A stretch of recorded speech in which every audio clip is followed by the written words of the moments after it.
ನಮಸ್ತೆ, ನಮ್ಮ ಕುಟುಂಬ ಕನ್ನಡ ವ್ಲಾಗ್ಸ್ಗೆ ತಮ್ಮೆಲ್ಲರಿಗೂ ಸ್ವಾಗತ.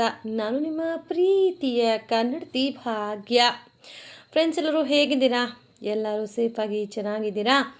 ಸೊ ಇವತ್ತು ಮಂಡೇ, ಇನ್ನು ನಾಳೆ ನಮಗೆ ಫೆಸ್ಟಿವಲ್ ಇದೆ. ಅಂದರೆ ನಮ್ಮ ದೇವಸ್ಥಾನದ ಇನಾಗ್ರೇಷನ್ ಆಗಿ, ಅಂದರೆ ದೇವಸ್ಥಾನಕ್ಕೆ ನಾವು ಹೊಸದಾಗಿ ದೇವಸ್ಥಾನ ಕಟ್ಟಿ ಪೂಜೆ ಎಲ್ಲ ಶುರು ಮಾಡಿ ಬರೋಬ್ಬರಿ 1 ವರ್ಷ ಆಯಿತು. ಸೊ ಮೊದಲ ವರ್ಷದ ವಾರ್ಷಿಕೋತ್ಸವದ ಸಲುವಾಗಿ ಪೂಜಾ ಹೋಮ ಹವನ ಎಲ್ಲ ಇಟ್ಕೊಂಡಿದ್ದಾರೆ. ಸೊ ಹಾಗಾಗಿ ಇವತ್ತಿಂದನೇ ಸ್ವಲ್ಪ ಪ್ರಿಪ್ರೇಷನ್ ಅನ್ನೋದು ಸ್ಟಾರ್ಟ್ ಆಗುತ್ತಲ್ವ. ಹೂವು ಕಟ್ಕೊಳ್ಳೋದಾಗಿರಲಿ, ಸ್ವಲ್ಪ ಶಾಪಿಂಗ್ ಹೋಗೋದಾಗಿರಲಿ, ಇವೆಲ್ಲವೂ ಇವತ್ತು ಮಾಡಬೇಕಾಗಿರುವಂತಹ ಕೆಲಸಗಳು. ಮೀನ್ವೈಲ್ ದೇವ್ರ ಮನೆ ಪಾತ್ರೆ ಎಲ್ಲ ತೊಳ್ಕೊಬೇಕು. ಸೊ ತುಂಬ ಕೆಲಸಗಳಿದೆ. ಸೊ ಪ್ರತಿಯೊಂದನ್ನು ಶೇರ್ ಮಾಡ್ತೀನಿ. ಹಾಗೆಯೇ ಒಂದೊಳ್ಳೆ ಮಾಹಿತಿನೂ ಸಹ ಕೊಡ್ತೀನಿ. ಅದಕ್ಕೂ ಮುಂಚೆ ನಮ್ಮ ಚಾನಲ್ ಯಾರಾದರೂ ಹೊಸದಾಗಿ ನೋಡ್ತಾ ಇದ್ದರೆ ದಯವಿಟ್ಟು ಚಾನಲ್ ಸಬ್ಸ್ಕ್ರೈಬ್ ಮಾಡ್ಕೊಳ್ಳಿ. ನಿಮ್ಮ ಫ್ರೆಂಡ್ಸ್ ಆ್ಯಂಡ್ ಫ್ಯಾಮಿಲಿಗೂ ಶೇರ್ ಮಾಡಿ. ನಿಮ್ಮ ಅನಿಸಿಕೆ ಅಭಿಪ್ರಾಯಗಳನ್ನು ತಪ್ಪದೆ ಕಮೆಂಟ್ ಬಾಕ್ಸಲ್ಲಿ ಕಮೆಂಟ್ ಮಾಡೋದು ಮರಿಬೇಡಿ ಅಂತ ಹೇಳ್ತಾ let start today's video.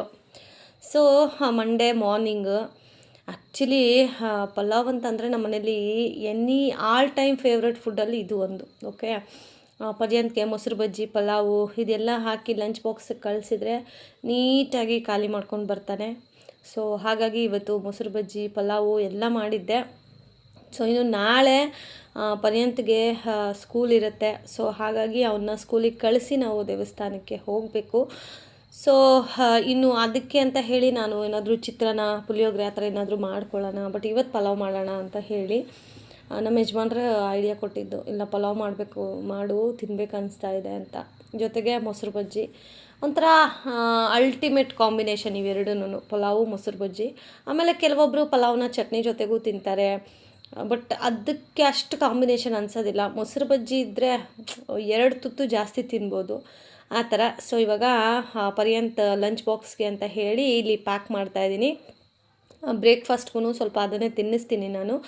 So box usually ನಾನು ಈ ಥರನೇ ಅವನಿಗೆ ಕಟ್ಟೋದು, ಅಂದರೆ ಬಿಸಿ ಹಾರಿಸಿ ಸ್ವಲ್ಪ ಅದಾದಮೇಲೆ ಪ್ಯಾಕ್ ಮಾಡ್ತೀನಿ. ಬಿಕಾಸ್ ಈಗ ಅವನಿಗೆ ಕಾರ್ ಬರೋದು 7:30ಗೆ. ಸೊ ಹಾಗಾಗಿ ಸ್ವಲ್ಪ ತುಂಬಾ ಟೈಮ್ ಇರುತ್ತೆ, ಸ್ವಲ್ಪ ಅಲ್ಲ.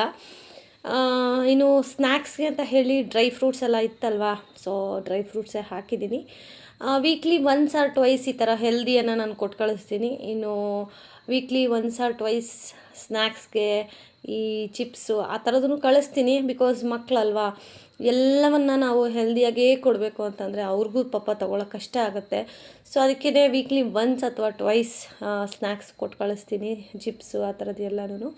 ಅದು ಬಿಟ್ಟರೆ ನಾರ್ಮಲಾಗಿ ಫ್ರೂಟ್ಸ್ ಇರುತ್ತೆ, ಬನಾನಾ ಕೊಟ್ಟು ಕಳಿಸ್ತೀನಿ, ಡ್ರ್ಯಾಗನ್ ಫ್ರೂಟ್ಸು, ಆಪಲ್ಲು, ಆಮೇಲೆ ಸಪೋಟ. ಸೊ ಈ ಥರ ಮನೇಲಿ ಏನು ಫ್ರೂಟ್ಸ್ ಇರುತ್ತೆ ಅದನ್ನ ಕೊಟ್ಟು ಕಳಿಸ್ತೀನಿ. And also dry fruits 15 days once ಅಥವಾ ವೀಕ್ಲಿ ಒನ್ಸ್ ನಾನು ಪ್ಯಾಕ್ ಮಾಡೇ ಮಾಡ್ತೀನಿ. ಬಿಕಾಸ್ ಸ್ಕೂಲಲ್ಲಾದರೂ ಸ್ವಲ್ಪ ಭಯ ಭಕ್ತಿಯಿಂದ ತಿಂತಾರೆ ಅನ್ನೋ ಒಂದು ಇದು ಅಷ್ಟೇ. ಮನೇಲಿ ನಾವು ಎಷ್ಟೇ ಫೋರ್ಸ್ಫುಲಿ ಅವ್ರಿಗೆ ಕೊಟ್ಟರೂ ಅವರು ತಗೊಳ್ಳೋದೇ ಇಲ್ಲ. ಸೊ ಸ್ಕೂಲಲ್ಲಾದರೂ ಸ್ವಲ್ಪ ಸ್ಟ್ರಿಕ್ಟಾಗಿ ಊಟ ಮಾಡಿಸ್ತಾರೆ ಅನ್ನೋ ಒಂದು ನಂಬಿಕೆ, ಧೈರ್ಯ. ಸೊ ಇನ್ನು ಅವನ್ನ ಲಂಚ್ ಬ್ಯಾಗ್ ಅಂತೂ ಪ್ಯಾಕ್ ಆಯಿತು. ಸರಿ, ಅವನನ್ನು ಸ್ಕೂಲ್ಗೆ, ಅಂದರೆ ಕಾರ್ ಮನೆ ಹತ್ರನೇ ಬರುತ್ತೆ. ಮೊದಲಾದರೆ ನಾನು ಅಲ್ಲಿವರೆಗೂ ಬಸ್ ಸ್ಟ್ಯಾಂಡ್ವರೆಗೂ ಹೋಗಬೇಕಿತ್ತು, ಬಟ್ ಈಗ ದೇವ್ರ ದಯೆಯಿಂದ ಕಾರ್ ಇಲ್ಲಿಯೇ ಬರುತ್ತೆ. ಸೊ ಮನೆ ಮುಂದೆನೇ ಹತ್ತಿಸ್ಬಿಟ್ಟು ಅದಾದಮೇಲೆ ಸ್ವಲ್ಪ ದೇವ್ರ ಪಾತ್ರೆ ಎಲ್ಲ ತೊಳ್ಕೊಂಡು, ನಾನು ಅದೆಲ್ಲ ವಿಡಿಯೋ ಮಾಡಿಲ್ಲ ಗೈಸ್. ನಾನು ದೇವ್ರದ್ದು ಮನೆ ಏನಿದೆಯಲ್ಲ ಅದನ್ನೆಲ್ಲ ನೀಟಾಗಿ ತೊಳ್ಕೊಂಡು, ದೇವ್ರ ಪಾತ್ರೆ ತೊಳ್ಕೊಂಡು, ಅದಾದಮೇಲೆ ಆ್ಯಸ್ ಯೂಶ್ವಲ್ ಕೆಲಸ, ಕಸ ಗುಡಿಸು, ಮನೆ ಒರೆಸು, ಪಾತ್ರೆ ತೊಳಿ, ಹೇಳ್ತಾ ಇದ್ರೇ ಸುಸ್ತಾಗ್ತದೆ ಇನ್ನು ಮಾಡೋ ಅಂಥ ಟೈಮಲ್ಲಿ. ಅದಕ್ಕೇ ನಾನು ಯಾವುದು ವಿಡಿಯೋ ಮಾಡಲಿಲ್ಲ. ಅದಾದಮೇಲೆ ಮಧ್ಯಾಹ್ನ ಸ್ಟ್ರಾಂಗಾಗಿ ಒಂದು ನಿದ್ದೆ ಮಾಡಿ, ಅದಾದಮೇಲೆ ವರ್ತುರ್ಗೆ ಹೋಗಿ ಸ್ವಲ್ಪ ಪರ್ಚೇಸಿಂಗ್ ಎಲ್ಲ ಇತ್ತು. ಸೊ ಅದನ್ನೆಲ್ಲ ಮಾಡ್ಕೊಂಡು ಬಂದಿದ್ದೀನಿ. ಏನೇನೆಲ್ಲ ತಂದಿದ್ದೀನಿ ತೋರಿಸ್ತೀನಿ ಅಂತ ಹೋಗಿ. ಅಲ್ಲ ರೀ, 9 ಗಂಟೆ ಆಯಿತು. ಮನೆಗೆ ಹೋಗಿ ಇವಾಗ ಅಡುಗೆ ಮಾಡಿ ತಿನ್ಬೇಕಲ್ಲಪ್ಪ. ಚಂದ್ರ ಬಂದಿದ್ದ ನೋಡಿ ಗೈಸ್. ನಮ್ಮ ಯಜಮಾನ್ರು ಡ್ಯೂಟಿಯಿಂದ ಬಂದು ನಮ್ಮನ್ನು ಕರ್ಕೊಂಡು ಹೋಗಿರೋದು ಅಲ್ವೇನ್ರಿ? ರಜಾ ಹಾಕೋಕ್ಕಾಗಲ್ವಾ?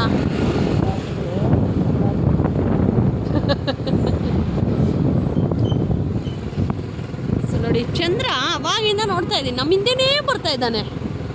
ಅದಕ್ಕೆ ನಿಮಗೂ ರೆಕಾರ್ಡ್ ಮಾಡಿ ತೋರಿಸ್ತಾ ಇದ್ದೀನಿ ಗೈಸ್. ನೋಡಿ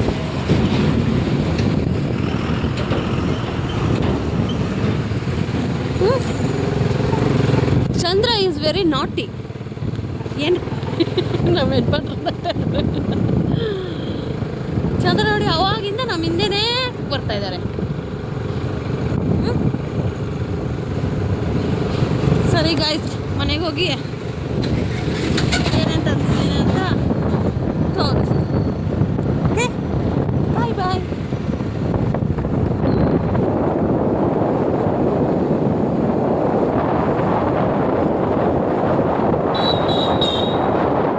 ಅಲ್ಲಿಂದ ಬಂದಮೇಲೆ ರೈಸು ಮತ್ತು ರಸಮ್ ಮಾಡಿದ್ದೆ. ಬಿಕಾಸ್ ಹೋಟ್ಲಿಂದನೇ ತೊಗೊಬರ್ಬೋದಿತ್ತು, ಬಟ್ ನನಗೆ ಯಾಕೋ ಇಲ್ಲ, ನನಗೆ ಅದು ಆಲ್ರೆಡಿ ಇನ್ನೂ ಹೂವು ಎಲ್ಲ ಪೋಣಿಸ್ಬೇಕಾಗಿತ್ತು. ಸೊ ಹಾಗಾಗಿ ಇಲ್ಲಪ್ಪ, ಮನೆಗೆ ಹೋಗ್ಬಿಡೋಣ, ರೈಸ್ ಮತ್ತು ರಸಮ್ ಮಾಡ್ತೀನಿ, ತಿನ್ಕೊಬಿಡೋಣ. ಹಾಂ, ಅಂದರೆ ರೈಸ್ ಆಗೋ ಅಷ್ಟೊತ್ತಿಗೆ ನಾವು ಹೂವನ್ನು ಕಟ್ಕೋಬೋದು. ಇಲ್ಲಿ ಊಟ ಮಾಡೋ ಅಷ್ಟೊತ್ತಿಗೆ ಅರ್ಧ ಮುಕ್ಕಾಲು ಗಂಟೆ, ಮತ್ತು ಬೆಳಗ್ಗೆ ದೇವಸ್ಥಾನಕ್ಕೆ 5 ಗಂಟೆಗೆ ಪೂಜೆ ಇದೆ ಗೈಸು. ಹಾಗಾಗಿ ನಮ್ಮ ಯಜಮಾನ್ರಿಗೆ ರಜಾ ಕೊಡೋದಿಲ್ಲ, ಅದೇ ಒಂಥರ ಬೇಜಾರು. ಆಮೇಲೆ ಪೂಜೆ ಸಾಮಾನು ಏನೇನು ಬೇಕೆಲ್ಲ ಎಲ್ಲ ತೊಗೊಂಬಂದ್ವಿ. ಆಮೇಲೆ ಹೂವನೂ ಅಷ್ಟೇನೆ, ಈಗ KG 150 ರೂಪಾಯಿ ಹೇಳ್ತಾಯಿದ್ರು. ಬಟ್ ನಾನು ಇಲ್ಲಿ ಮನೆ ಹತ್ರನೇ ತೊಗೊಂಡೆ ಆ ಹೂವು. ಬಟ್ ಮಲ್ಲಿಗೆ ಹೂವು ಮಾತ್ರ ತೊಗೊಂಬಂದಿದ್ದು. ಸೊ ಮಲ್ಲಿಗೆ ಹೂವು ರೇಟ್ ಬಂದು 70 ರೂಪಾಯಿ ಮೊಳ. ಬಿಡಿ ಹೂವು ಇದ್ದಿದ್ರೆ ತೊಗೊಬಿಡ್ತಾ ಇದ್ದೇನೋ, ಬಿಡಿ ಹೂವು ಇರಲಿಲ್ಲ. ಆಮೇಲೆ ಅಕ್ಕನೂ ಹೋಗಿದ್ರು ಅವ್ರೂ. ಸೊ ಅವ್ರಿಗೆ ಬಾಳೆಹಣ್ಣು ಮತ್ತು ಇದೆಲ್ಲ ತೊಗೊಬರೋಕ್ಕೆ ಹೇಳಿದ್ದೆ. ಆ್ಯಕ್ಚುಲಿ ಹಸ್ಬೆಂಡ್ ಬರೋದು ಡೌಟ್ ಇತ್ತು. ಓಕೆ, ನಂದು ತಾಳಿದು ಚೈನ್ ಸ್ವಲ್ಪ ಇದಾಗ್ಬಿಟ್ಟಿತ್ತು. ಸೊ ಅದಕ್ಕೆ ಬೇರೆದು ಹಾಕ್ಸ್ಕೊಬರೋಣ ಹೊಸದು ಅಂತ ಹೇಳಿ ಹೋಗಿದ್ದೆ. ಸೊ ಹೋಗಿದ್ದೀನಲ್ವ, ಇನ್ನೇನಾದರೂ ಬ್ಯಾಲೆನ್ಸ್ ಇದ್ದರೆ ತೊಗೊಬರೋಣ ಅಂತ ಹೇಳಿ. ಬಟ್ ಇದೆಲ್ಲನೂ ಪಾಪ ಅಕ್ಕ ಅವರು ಸಂತೆಗೆ ಹೋಗಿದ್ರು. ಇವತ್ತು ಸೋಮವಾರ ದುಮ್ಸಂದ್ರ ಸಂತೆ ಅಲ್ವಾ. ಸೊ ಸಂತೆಗೆ ಹೋಗಿದ್ರು. ಸರಿ, ನೀವು ಅಲ್ಲಿಂದನೇ ತೊಗೊಂಬಂದು ಕೊಡಿ ಅಕ್ಕ ಅಂತ ಹೇಳಿ ಪಾಪ ಅಕ್ಕನಿಗೆ ಕಾಸೆಲ್ಲ ಕೊಟ್ಟೆ. ಅಕ್ಕನೇ ತೊಗೊಂಬಂದು ಕೊಟ್ಟರು.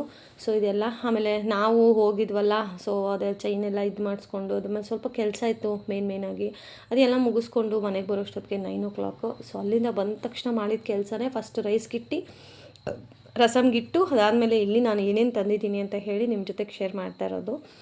ಆ್ಯಂಡ್ ರಾತ್ರಿನೇ ಹೂವು ಎಲ್ಲ ಕಟ್ಕೊಬಿಡ್ಬೇಕಾಗಿತ್ತು ನಾನು. ಆಮೇಲೆ ಹೇಳ್ತಾ ಇದ್ದೆ ನಾನು, ನೀನು ಅಂದರೆ ವಿಜುಲೆಲ್ಲ ಹೋಗಿ ನೀನು ಪರ್ಯಂತ ಊಟ ಮಾಡ್ಕೊಳ್ಳಿ, ನಾನು ಹೂವು ಕಟ್ಕೊತೀನಿ ಅಂದರೆ ನಮ್ಮ ಯಜಮಾನ್ರು ಇಲ್ಲ, ನೀನು ಜೊತೆಲೇ ಊಟ ಮಾಡಬೇಕು ಅಂತ ಒಂದೇ ಹಠ. ಸರಿ ಆಯಿತು ಅಂತ ಹೇಳಿ ಅನ್ನ ರಸಮ್ ಊಟ ಮಾಡಿ ಅದಾದಮೇಲೆ ಹೂವು ಕಟ್ಕೊಳ್ಳೋಕ್ಕೆ ಅಂತ ಹೇಳಿ ಕೂತ್ಕೊಂಡೆ. ಆ್ಯಕ್ಚುಲಿ ಮೊದಲು ನನಗೆ ಹೂವು ಎಲ್ಲ ಕಟ್ಟಕ್ಕೆ ಬರ್ತಿರ್ಲಿಲ್ಲ. ಸೊ ಆವಾಗ ಯಾರನ್ನಾದ್ರೂ ಒಬ್ಬರನ್ನ ಕರಿಬೇಕಿತ್ತು, ಕೇಳಬೇಕಿತ್ತು. ಎಕ್ಸಾಂಪಲ್, ಈಗ ನನ್ನ ಸಿಸ್ಟರ್ಸ್ ಆಗಿರ್ಬೋದು, ಹೋಗಿ ಕೇಳಬೇಕಿತ್ತು, ನಂಗೆ ಹೂವು ಕಟ್ಕೊಡಿ ಅಂತ. ಅವರು 1 ಸತಿ ಕಟ್ಕೊಡೋರು, 2 ಸತಿ ಕಟ್ಕೊಡೋರು. ಪದೇ ಪದೇ ಹೋಗಿ ಕೇಳೋಕ್ಕೆ ನನಗೂ ಒಂಥರ ಮುಜುಗರ, ಬೇಜಾರು. ಅದಕ್ಕೆ ದೇವ್ರ ಹತ್ರ ಬೇಡ್ಕೊಂಡು, ಭಗವಂತ ಯಾರ ಮನೆಗೂ ಹೋಗಿ ನಾನು ಕೇಳಬಾರ್ದು, ನಂಗೆ ಕಲಿಸ್ಕೊಡು ಆ ಥರ ಅಂತ. ದೇವ್ರ ದಯನೋ ಏನೋ, ನನಗೆ ಹೂವು ಕಟ್ಟೋದೆಲ್ಲ ಕಲ್ತ್ಕೊಂಡೆ, ಖುಷಿ ಆಗುತ್ತೆ. ಸೊ ಊಟ ಎಲ್ಲ ಆದಮೇಲೆ ಇನ್ನು ದೇವ್ರ ಪಾತ್ರೆ ಜಸ್ಟ್ ಎಲ್ಲ ತೊಳೆದಿಟ್ಟಿದ್ದೆ, ಬಟ್ ಅರ್ಶಿನ ಕುಂಕುಮ ಎಲ್ಲ ಏನೂ ಇಟ್ಟಿರಲಿಲ್ಲ. ಸರಿ ಬೆಳಗ್ಗೆ ಇಟ್ಕೊಳ್ಳೋಣ ಅರ್ಶಿನ ಕುಂಕುಮ ಎಲ್ಲ ಅಂತ ಹೇಳಿ ಅಂದ್ಕೊಂಡೆ. ಬಟ್ ನೈಟೇ ಇಟ್ಬಿಟ್ರೆ 5 ಗಂಟೆಗೆ ಪೂಜೆ ಇರೋದು, ಪರ್ಯಂತ್ಗೆ ಸ್ಕೂಲ್ ಬೇರೆ ಇದೆ. ಸೊ ಅವನ್ನ ಸ್ಕೂಲಿಗೆ ಕಳಿಸಿ ನಾನು ರೆಡಿಯಾಗಿ ಹೋಗೋಕ್ಕೆ ಸ್ವಲ್ಪ ತಡ ಆಗುತ್ತಲ್ವ, ಅದಕ್ಕೆ ಬೇಡ, ನಾನು ರಾತ್ರಿನೇ ಇದೆಲ್ಲ ಮಾಡ್ಕೊಬಿಡ್ತೀನಿ ಅಂತ. ಭಗವಂತ ನಿನಗೆ ಗೊತ್ತಿಲ್ಲದಿರೋದು ಏನೂ ಇಲ್ಲಪ್ಪ, ಊಟ ಮಾಡಿ ಮಾಡ್ತಾಯಿದ್ದೀನಿ, ದಯವಿಟ್ಟು ಏನಾದರೂ ತಪ್ಪಿದರೆ ಕ್ಷಮೆ ಇರಲಿ ಅಂತ ಹೇಳಿ ದೇವ್ರ ಹತ್ರ ಬೇಡ್ಕೊಂಡು ಊಟ ಎಲ್ಲ ಮಾಡಿ ಇದೆಲ್ಲ ನಾನು ರೆಡಿ ಮಾಡೋ ಅಷ್ಟೊತ್ತಿಗೆ ಆಲ್ಮೋಸ್ಟ್ 10:15 ಆ ಥರ ಟೈಮ್ ಆಗಿತ್ತು. ಸೊ 10:15 ನಾನು ಇದನ್ನೆಲ್ಲನೂ ರೆಡಿ ಮಾಡ್ತಾಯಿದ್ದೆ. ಅದಾದಮೇಲೆ ಹೂವೆಲ್ಲ ಕಟ್ಕೊಂಡು ಮಲ್ಕೊಳ್ಳೋ ಅಷ್ಟೊತ್ತಿಗೆ ಆಲ್ಮೋಸ್ಟ್ ರಾತ್ರಿ 11:30 ಏನೋ ಆಗಿತ್ತು. ಸೊ ವಿಡಿಯೋಕ್ಕೆ ವಾಯ್ಸ್ ಓವರ್ ಕೊಡಬೇಕಾದ್ರೆ ನನಗೆ ಆ್ಯಕ್ಚುಲಿ ಸ್ವಲ್ಪ ಲೇಟಾಗೆ ವಾಯ್ಸ್ ಓವರ್ ಕೊಡ್ತಾಯಿದ್ದೀನಿ ನೈಟ್ ಟೈಮಲ್ಲಿ. ಸೊ ಬೆಳಗ್ಗೆ ಪರ್ಯಂತನ ಸ್ಕೂಲಿಗೆ ಕಳಿಸ್ಬೇಕು ಅಂತ ಹೇಳಿ ನಾನು ಎಲ್ಲ ರೆಡಿ ಮಾಡ್ಕೊತಾ ಇದ್ನ. ಅಷ್ಟೊತ್ತಿಗೆ ಸ್ಕೂಲಿಂದ ಮೆಸೇಜ್ ಬಂತು ದಟ್ ಇವತ್ತು ಸರ್ಜಾಪುರದಲ್ಲಿ ಕೋದಂಡರಾಮ ದೇವಾಲಯ ದೇವ್ರದ್ದು ತೇರಿದೆ, ಸ್ಕೂಲ್ಸ್ ಎಲ್ಲ ರಜಾ ಕೊಡಬೇಕು ಅಂತ ಹೇಳಿ ನೋಟಿಫಿಕೇಷನ್ ಏನೋ ಕಳಿಸಿದ್ರಂತೆ ಪೊಲೀಸವರು. ಅಂದರೆ ಫುಲ್ ಟ್ರಾಫಿಕ್ ಇರುತ್ತೆ, ಬಸ್ಗಳೆಲ್ಲ ಬಿಡೋಕ್ಕಾಗೋದಿಲ್ಲ, ಬೇಕಿದ್ದರೆ ನೀವು ಸ್ಕೂಲ್ ರನ್ ಮಾಡ್ಕೊಳ್ಳಿ, ಬೇರೆ ಕಡೆಯಿಂದ ಹೋಗ್ಬೋದು ಅಂತ. ಬಟ್ ಸರ್ಜಾಪುರ ಸರ್ಕಲ್ನ ಕ್ರಾಸ್ ಮಾಡೇ ಹೋಗಬೇಕಾಗಿರೋ ಅವಶ್ಯಕತೆ ಅಲ್ವಾ. ಸೊ ಹಾಗಾಗಿ ಅವರು ಬೇಡ, ಸ್ಕೂಲ್ ರಜಾನೇ ಕೊಟ್ಬಿಡೋಣ ಅಂತ ಹೇಳಿ ಮಂಗಳವಾರ ರಜಾನೇ ಕೊಟ್ಬಿಟ್ರು ಪರ್ಯಂತ್ಗೆ. ರೋಗಿ ಬಯಸಿದ್ದು ಹಾಲು ಅನ್ನ, ಡಾಕ್ಟ್ರ್ ಹೇಳಿದ್ದು ಹಾಲು ಅನ್ನ ಅನ್ನೋ ಥರ. ನಾವು ಇದ್ದಿದ್ರೆ ಚೆನ್ನಾಗಿರ್ತಾ ಇತ್ತಲ್ವ ದೇವಸ್ಥಾನದ ಪೂಜೆಗೆ ಅಂತ ಅಂದ್ಕೊಂಡ್ವಿ. ನೋಡಿದರೆ ಆ ತಾಯಿ ಪರ್ಯಂತನ ಕೈಯಲ್ಲಿ ಪೂಜೆ ಮಾಡಿಸ್ಕೊಳ್ಳೋಕ್ಕೆ ಅಂತ ಹೇಳಿದೆ ರಜಾನೇ ಕೊಡಿಸ್ಬಿಟ್ಲು. ನಿಜವಾಗ್ಲೂ ನಮ್ಮ ಕುಲದೇವರು ಏನು ನಾವು ಇವಾಗ ಆರಾಧನೆ ಮಾಡಿ ಪೂಜೆ ಮಾಡ್ತಾಯಿದ್ದೀವೋ ತುಂಬ ಪವರ್ಫುಲ್ ಇದೆ ಗೈಸ್. ಅಂದರೆ ನಾಳೆ ವಿಡಿಯೋ ಹಾಕ್ತೀನಿ. ದಯವಿಟ್ಟು ನೀವು ಎಲ್ಲಿದ್ದೀರೋ ಅಲ್ಲಿಂದನೇ ಕೂತು ನಮಸ್ಕಾರ ಮಾಡಿ ಆ ದೇವ್ರನ್ನ ಬೇಡ್ಕೊಳ್ಳಿ, ಆ ಪೂಜಮ್ಮ ತಾಯಿನ. ಡೆಫಿನೆಟ್ಲಿ ಹರಕೆಗಳು ಆಗಲಿ ನೀವು ಏನು ಅಂದ್ಕೊಂಡಿದ್ದೀರಲ್ಲ ಅದನ್ನು ಕಂಪ್ಲೀಟ್ ನೆರವೇರಿಸುವಂತಹ ಒಂದು ಪವಾಡನೇ ನಡೆಯುತ್ತೆ. ಯಾಕಂದರೆ ನಾನು ಈ ಮನೆಗೆ ಬಂದಾಗ ನನಗೂ ಅಷ್ಟು ಐಡಿಯಾ ಗೊತ್ತಿರಲಿಲ್ಲ. ಬಟ್ ನೀವು ನಂಬಲ್ಲ, ನಮ್ಮ ಕುಲದೇವರು ಅಂದರೆ ಪೂಜಮ್ಮ ತಾಯಿಗೆ ನಮ್ಮೂರಿಂದ ಬಸ್ಸಲ್ಲಿ ಬರಬೇಕಂದ್ರೇ ನಾವು 1.5 hour 2 hours ಬೇಕು.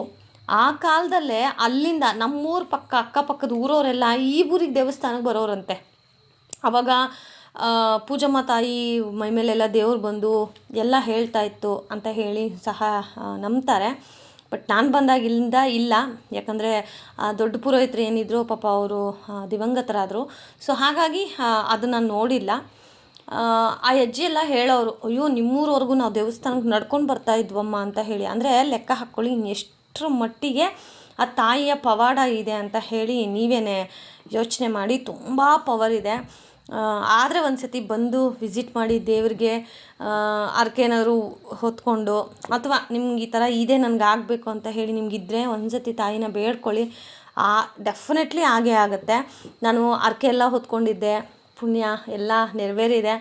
ಸೊ ಎಲ್ಲ ಹರಕೆನೂ ತೀರಿಸಿದ್ದೀನಿ ನಾನು. ನಿಜವಾಗ್ಲೂ ಹೆಮ್ಮೆ ಆಗುತ್ತೆ, ಅಂಥ ಕುಲದೇವರ ಒಂದು ಕುಲಕ್ಕೆ ನಾನು ಬಂದಿರೋದು. ಸೊ ತುಂಬ ಪ್ರೌಡ್ ಫೀಲಿಂಗ್ ಇದೆ ನನಗೆ. ಆ್ಯಂಡ್ ಎಲ್ಲ ಕೆಲಸ ಮಾಡಿ ರಾತ್ರಿನೇ ನಾನು ಅರಿಶಿನ ಕುಂಕುಮ ಎಲ್ಲ ಇಟ್ಬಿಟ್ಟೆ. ಬಿಕಾಸ್ ರಾತ್ರಿನೇ ಮೆಟ್ಲೆಲ್ಲ ತೊಳೆಯೋಣ ಅಂತ ನೋಡಿಕೊಂಡೆ. ಬಟ್ ನಮ್ಮ ಮನೆ ಹತ್ರ ಸ್ವಲ್ಪ ನೀರೆಲ್ಲ ಹೋಗುತ್ತಲ್ಲ, ಸುಮ್ಮನೆ ಯಾಕೆ ರಾತ್ರಿ ಹೊತ್ತು ಬೇಡ, ಬೆಳಗ್ಗೆ 5 ಗಂಟೆಗೆ ಎದ್ದೊಳ್ತೀನಲ್ಲ ಆವಾಗಲೇ ತೊಳ್ಕೊಳ್ಳೋಣ ಅಂತ ಹೇಳಿ ಮೆಟ್ಲೆಲ್ಲ ತೊಳೆಯೋಕ್ಕೆ ಹೋಗಲಿಲ್ಲ. ಬೆಳಗ್ಗೆ ತೊಳೆಯೋಣ ಅಂತ ಹೇಳಿ ಹೊಸ್ಲಿಗೆ ನೀಟಾಗಿ ಅರಿಶಿನ ಕುಂಕುಮ ಎಲ್ಲ ಇಟ್ಟು ಹೊಸ್ಲಿಗೂ ರೆಡಿ ಮಾಡಿದೆ. ಬೆಳಗ್ಗೆ ಪರ್ಯಂತಕ್ಕೂ ರಜಾ ಅಂತ ಅನೌನ್ಸ್ ಆದಮೇಲೆ ಇನ್ನು ಪರ್ಯಂತ ನಾನು ಎಲ್ಲ ಒಟ್ಟಿಗೆ ಹೋಗಬೇಕಾಗತ್ತೆ. ಸೊ ಕೆಲಸ ಇನ್ನೂ ಜಾಸ್ತಿ ಆಗುತ್ತೆ. ಸೊ ಮಕ್ಳು ಮನೇಲಿದ್ದರೆ ಹಾಗೆ ಅಲ್ವಾ, ಸ್ಕೂಲಿಗಾದರೂ ಹೋಗಿದ್ರೆ ಜಸ್ಟ್ ಒಂದು ಅರ್ಧ ಗಂಟೆ ಕೆಲಸ, ಅದಾದಮೇಲೆ ಫ್ರೀ ಇರ್ತೀವಿ. ಬಟ್ ದೇವ್ರ ದಯೆಯಿಂದ ಇವತ್ತು ಪೂಜೆಗೆ ನನ್ನ ಮಗ ಜೊತೆಲಿರೋದು ಖುಷಿ ಆಯಿತು. ಸೊ ರಜಾ ಕೊಟ್ಟಿದ್ದು ಸ್ಕೂಲವರು. ಸೊ ಇನ್ನು ಅವನಿದ್ದಾನೆ ಅಂದರೆ ಅವ್ನ ಕೆಲಸ ನಮ್ಮ ಕೆಲಸ ಇದೆಲ್ಲ ಮಾಡೋಷ್ಟಕ್ಕೆ ಲೇಟ್ ಆಗುತ್ತೆ ಅಂತ ಹೇಳಿ ನಾನು ಇವರಿಬ್ಬರನ್ನೂ ಮಲಗಿಸ್ದೆ. ಅಂದರೆ ನೀವು ಹೋಗಿ ಮಲ್ಕೊಳ್ಳಿ, ನಾನು ಇದೆಲ್ಲ ಕಟ್ಕೊಂಡು ಅರಿಶಿನ ಕುಂಕುಮ ಎಲ್ಲ ಇಟ್ಕೊಂಡು ನೀಟಾಗಿ ರೆಡಿ ಮಾಡ್ಕೊತೀನಿ ಅಂತ. ಬಟ್ ಅವರಿಬ್ಬರು ಕೇಳಲೇ ಇಲ್ಲ.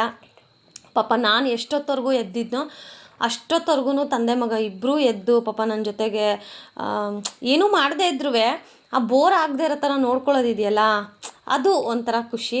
ಆಮೇಲೆ ಪ್ರತಿ ಸತಿ ನಾನು ಹೂವು ಈ ಥರ ಕಟ್ಟಬೇಕಾದ್ರೆ ನಮ್ಮ ಯಜಮಾನ್ರು ತುಂಬ ಅಪ್ರಿಷಿಯೇಟ್ ಮಾಡ್ತಾರೆ ನನಗೆ. ಅದರಲ್ಲೂ ಅವ್ರು ಕ್ರೆಡಿಟ್ ತೊಗೊಳಕ್ಕೆ ನೋಡ್ತಾರೆ ನಮ್ಮ ಯಜಮಾನ್ರು. ಹೆಂಗೆ ಅಂತಂದರೆ, ನೋಡ್ದಾ ನಿಮ್ಮ ಮನೇಲಿ ಇದ್ದಂಗೆ ನಿಂಗೆ ಏನೂ ಬರ್ತಾ ಇರಲಿಲ್ಲ, ಅಡುಗೆ ಮಾಡೋಕ್ಕೆ ಬರ್ತಾ ಇರಲಿಲ್ಲ, ಹೂವು ಕಟ್ಟಕ್ಕೆ ಬರ್ತಾ ಇರಲಿಲ್ಲ, ಇವಾಗ ನೋಡು ನಮ್ಮ ಮನೆಗೆ ಬಂದು ನೀನು ಎಲ್ಲ ಕಲ್ತ್ಕೊಂಡೆ.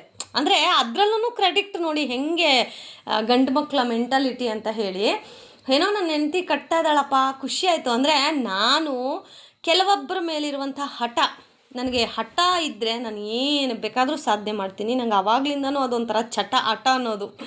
ಸೊ ಆ ಹಠಕ್ಕೇ ಬಿದ್ದು ನಾನು ಈ ಹೂವು ಕಟ್ಟೋದು ಕಲ್ತಿದ್ದು. ಬಟ್ ನಮ್ಮ ಯಜಮಾನ್ರು ಹೇಳೋದು, ಅಲ್ಲ ನಿಮ್ಮೂರಲ್ಲಿ ಇದ್ದಂಗೆ ನಿಂಗೆ ಏನೂ ಬರ್ತಾ ಇರಲಿಲ್ಲ, ನಮ್ಮೂರಿಗೆ ಬಂದು ನಮ್ಮ ಮನೆಗೆ ಬಂದು ನೀನು ಕಲ್ತ್ಕೊಂಡೆ. ಯಾರು ಕಲಿಸಿದ್ರು? ಅದು ಮೇನ್ ಕ್ವಶನ್ ಅಲ್ವಾ.